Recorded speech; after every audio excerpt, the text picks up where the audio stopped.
प्रणाम देवी और सज्जनों। आज मैं सुनाने जा रही हूँ एक ऐसी पौराणिक कथा जो माता विनीता की मुक्ति, गरुड़ और अमृत कलश की अमर कथा, जिसमें है माँ के लिए पुत्र का त्याग, बुद्धि से जीता गया बल और भगवान विष्णु की कथा। ये कथा है गरुड़ जी के द्वारा अपनी माता विनीता को मुक्त कराने के लिए देवताओं से अमृत कलश लाने की। प्राचीन काल में प्रजापति कश्यप की दो पत्नियां थी, कद्रु और विनीता। कद्रु से जन्मे नाग और विनीता से जन्मे गरुड़ तथा वरुण। एक दिन उच्चैश्रवा नाम के दिव्य घोड़े के रंग को लेकर कद्रु और विनीता में शर्त लग गई। कद्रु ने कहा घोड़े की पूंछ काली है और विनीता ने कहा सफेद है। कद्रु ने छल किया, अपने नागपुत्रों को घोड़े के पूंछ में लपेट दिया।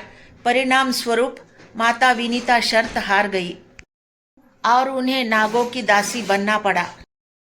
माता विनीता को नागों की सेवा करनी पड़ी और वह अपमान, कष्ट और दासता का जीवन बिताने लगी।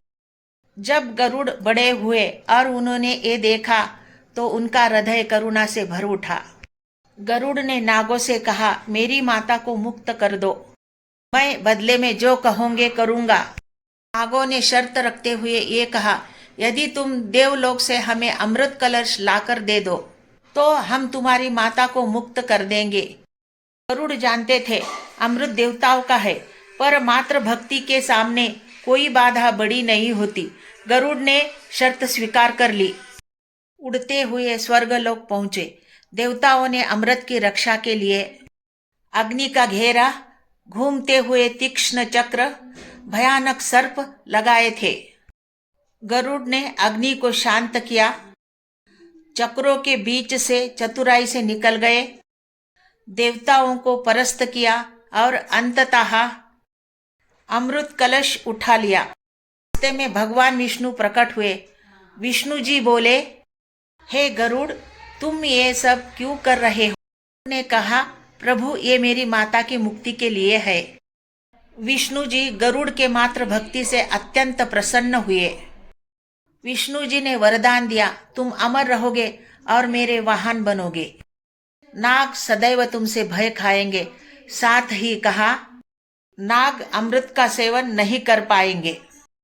गरुड़ अमृत लेकर नागलोक पहुंचे। नाग बोले, पहले हम सब स्नान करेंगे, फिर अमृत पिएंगे।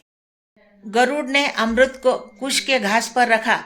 इतने में इंद्रदेव आ गए, अमृत कलश ले गए। जब नाग लौटे, अमृत नहीं था। ने उसे सभी जगह ढूंढा, पता चला इंद्रदेव उसे उठाकर ले गए। अमृत कलश जहाँ रखा था वो कुशा घास चाटने से उनकी जीभ दो भागों में कट गई।